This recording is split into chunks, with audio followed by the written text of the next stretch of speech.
Take us in, Catholic priest. The hunchback known as Igor makes his home among the ruins of an old castle. He is the master tormentor of Valerius and his ancestors. Destroy him, and you have taken the first step in winning their freedom. Hey everybody, it's Andrew themoo, and here we are with the very next episode of Van Helsing, you murderer! We're going to continue doing that. And apparently what I've got to do is, I'm looking around the library, and I'm trying to figure out what's going on, because the game has not explained anything to me. And so I'm like, can I jump up on the ladder? Can I climb the ladder? Do I have to do something there? And I'm just thinking, do I go up? To shoot the walls! That's what I'll do. I will shoot the walls. And what all around here is breakable? Do I bust the walls in? Do I do something of that nature? And I figured, well, I'm here. I'm just going to break these things open. And I'm trying to figure out, and again, you know, the fixed camera is an aggravating thing to me in video games such as this. Because, and there's nothing explained to me right now. I am so aggravated because, wait, and I just accidentally figured out what I needed to do. I'm like, what? And it's just like, okay. And that's a health thing that I have too much of. Ooh. Early architects constructed a secret passage leading out into the...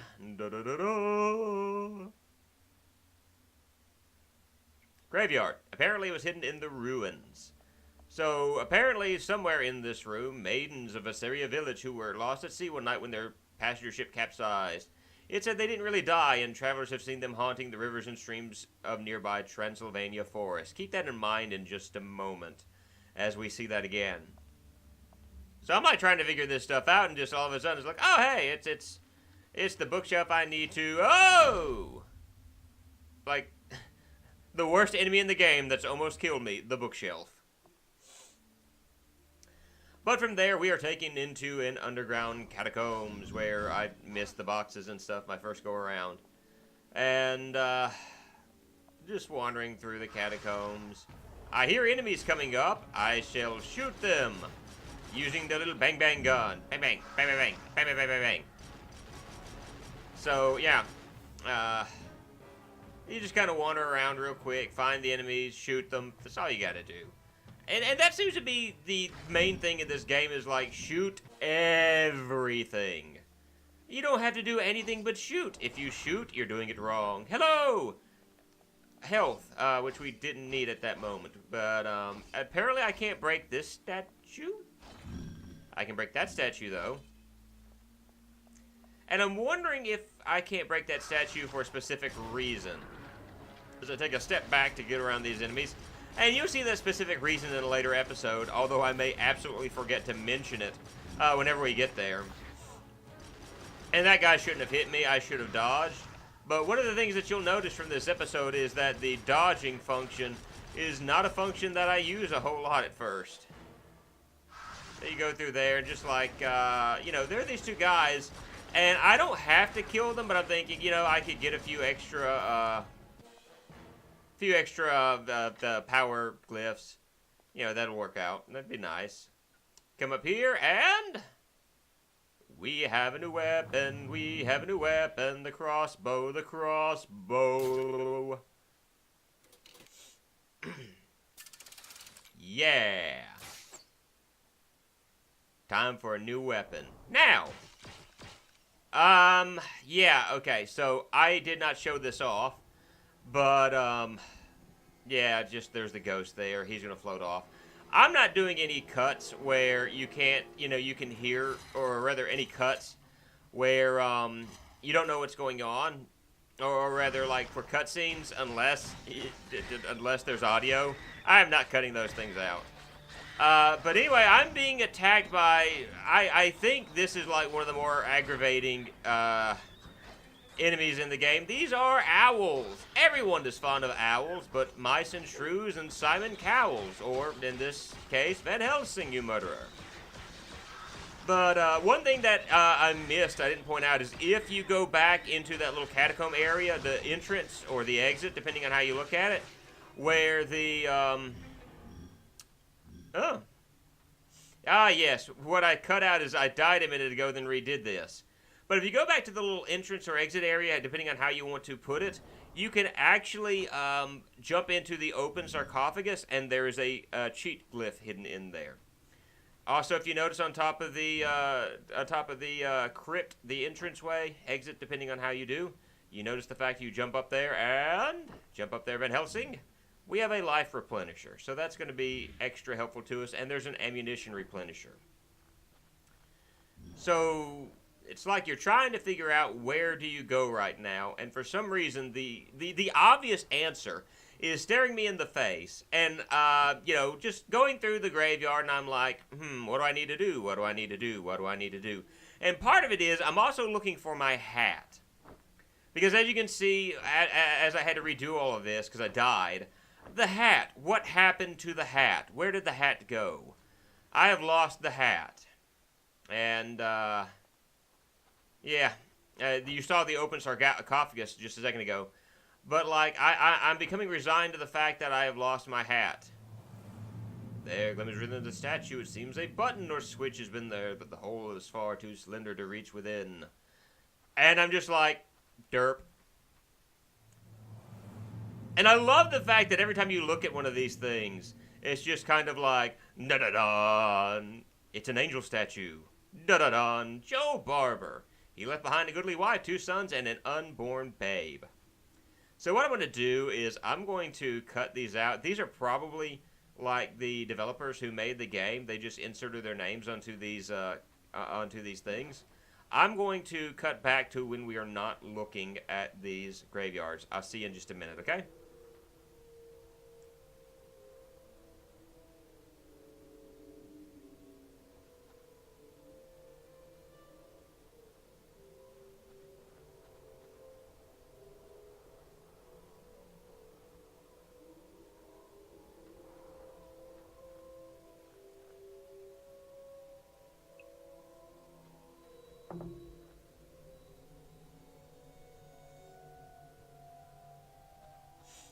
Actually, while I'm thinking about it, I want to make mention to these graves have actually made me think of. I read a book called Final Exits, and Final Exits is the illustrated encyclopedia of how people die, A to Z how people die. I've read that from cover to cover. At which point you're going, Moo, you're kind of a twisted individual. At which point I reply, well, thank you, I appreciate that very much. But this reminds me of some of the tombstones that are mentioned within the game, within the book. There's one that an individual lived to be 90 something, and so her tombstone reads, "Only the good die young." As you can see, I see the open sarcophagus there, and we have a cheat. We'll take a look at that cheat real quick, shall we? Another one that I remembered was one of someone who died of yellow fever and died the next day or within the morning that they contracted it. We have big melee, where we have big melee weapons. I didn't feel like taking the time to look at that. But the tombstone said something along the lines of, "Old grim death came without warning. I was well at the night and dead in the morning." And so I get the bright idea to shoot the glyph, and it works swimmingly. So yeah, the interesting things that are on tombstones is we have another cutscene coming up, and remember what we read about in the library about those women who drowned in the passenger carrier, who are haunting, and you see, and you're like, well, these women are they? I can already see the gaping maw in her abdomen, even though it looks like they had the cloth there to kind of block the holes, and then made many more opportunities to just leave it where you can see it plain as day. Gaping maw in the middle of their abdomen and chest.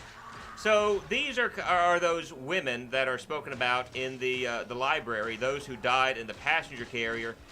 These are also the easiest enemies in the game, as best as I can tell.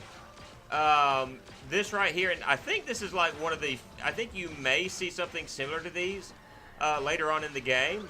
Although these seem to be ice, I'm just going to call them ice nymphs. But you see how quickly I took them out, how easy it was easy. And heading back in that direction, I decide for a moment, let's take a look and see what's behind us just in case, because in a game like this, despite everything that's going on, it doesn't hurt to do a little bit of exploration, does it? Really? A cracked millstone. Oh, that's too bad. And I love the way it's just, you know, and I just like whatever, it doesn't really matter at this point. But it tried to make it spooky, ominous music. And I think one of the enemies just appeared out of nowhere and I'm like, nope, whatever, done. But I think that's like the only time you really see these enemies. So like, here's a new of the zombies. These guys have swords, magical swords, where if they're blocking, they can block your attacks and they do some damage. So you got to be careful. This is one of the times where melee, or rather shooting, is not going to be your main ally, that you're going to have to do a lot more melee. But for the most part, the game still follows suit. Shoot. Shooting them all day long. But as you can see, these guys are easily taken out. You probably do want to do more dodging than I did, because it took down at least half of my health. Ooh. No, there's no ominous music to go with that. I was like, dun-dun-dun, waterfall! That didn't happen, oddly enough. So, again, the thing that kills me about, like, the fixed camera is there's such a fixation on the waterfall. I'm like, maybe that's the way I need to go. Do I go that way? Is that it? And oh, so that's what I do. I go in this vague direction. One of the reasons why I hate fixed cameras in video games like that. I never was a fan of Devil May Cry, blasphemy I know, because of it. And I'm definitely not a fan of this game because of it. So far, that is, well, it's not the biggest flaw that this game has. There are more obvious flaws that we're going to take a look at in just a moment. As we come up here and... oh, it's those women again. And I grabbed that one with my hook. What you do is you, like, hold on to them and press the B button. Or you lock onto them, press the B button. But really and truly, you shouldn't have to do that a whole lot. I mean, you can if you want to make more use of melee. And I'm just kind of showing that off now because of the fact it looks kind of cool. But I'm telling you, these enemies are like some of the easiest. You can also keep some enemies from doing their attack. Like you see, she was about to do her attack, and I interrupted it. An explosive tipped weapon could destroy this. With my ring finger. I'm going to keep doing that stupid ring finger talk because of the fact that it's just funny. There's a lot of stupid things involved in this movie and somewhat in the game. I do think it absolutely cool that they got the voices of Van Helsing, Dracula, and many others to do the voices in this game. Even the Catholic, the Catholic, I was about to call him the Catholic Pope, the Catholic priest. That you see only in the very beginning of the movie, does a lot of the introductory stuff. The only character I think that doesn't really appear in the game is Carl, which I kind of find weird because he was considered one of the main characters, but he is nowhere to be found in this. It's like either they didn't have any use for Carl, like he could have ran the shop, and that to me would have made more sense. He could have run the shop that Van Helsing was in. You can see me, I'm trying to figure out what it is I'm trying to do. And I've got an idea of what I need to do, and I'm like, I don't have any explosive tipped weaponry. So I don't know what it is I need to do at the moment. And then I kind of get the bright idea, wait a minute. There's something I'm missing right there. Maybe I can double jump my way on top of that thing. Even though there's that lip, because they've got the glyphs there. Those glyphs are to notify me of where I need to go.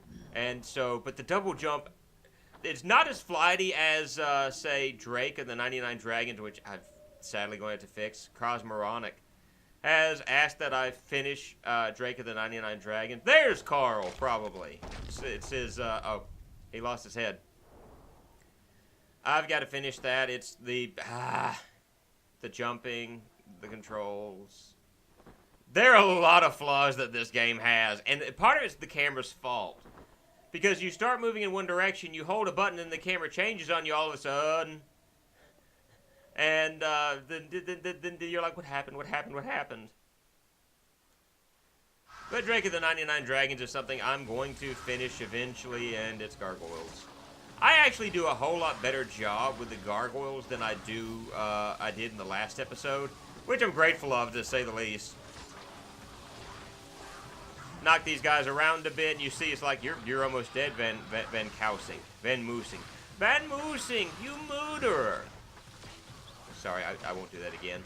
But I've noticed that some of the attacks will bounce off of these guys. Yeah, what I'm trying to do right there, everything's bouncing off, not doing any damage. So I get the shotgun, and then I'm like, no, I'm going to get the pistols, and I'm going to use the Toho. Pistols, Toho. And I'm locked onto this enemy, and it's disappeared. He actually fell down the cliffs of the of the waterfall. And there's that one gargoyle was like, hey dude, I'm over here. Why don't you pay some attention to me? And it took them ages to fly up. So, I mean, I guess that's kind of cool that there's actually like that's actually over there. It's kind of aggravating to me at the same time. Glad to see that I'm making good use of the dodge feature now.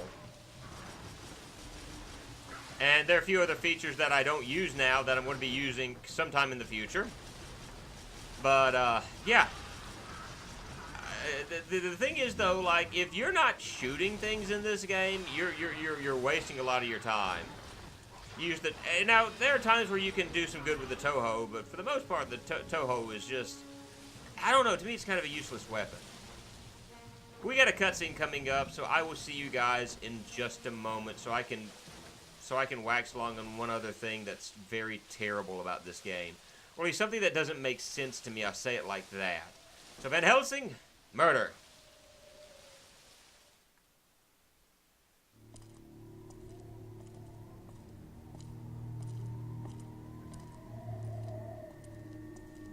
Gabriel, it is I, Valerius.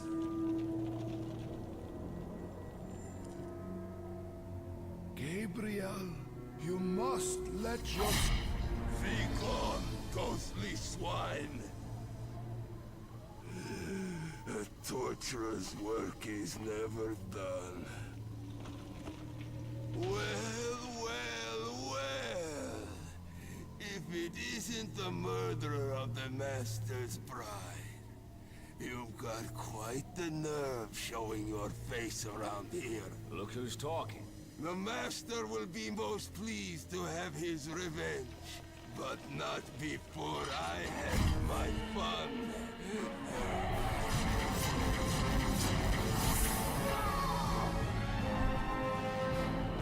Hey guys, don't you remember how Igor had miraculous teleporting powers in the movie? No, neither do I. What about that rocket launcher that just blows everything sky high? Nope, don't know about that either. But I feel really bad about this. Not only did I end up dying to one of the to the owls in this movie, but as you'll see in just a moment, because of the fact I'm not used to his attacks, I died to Igor as well. Yay! So let's try this attack one more time. And instead of the pistols, we're going to try using this. And we're going to try to be a little bit smarter about the way we do all this stuff. All the while attacking Igor. And, yeah, so his attacks are basically kind of easy. There are certain attacks you want to be careful of, like that one, and all of his attacks, basically.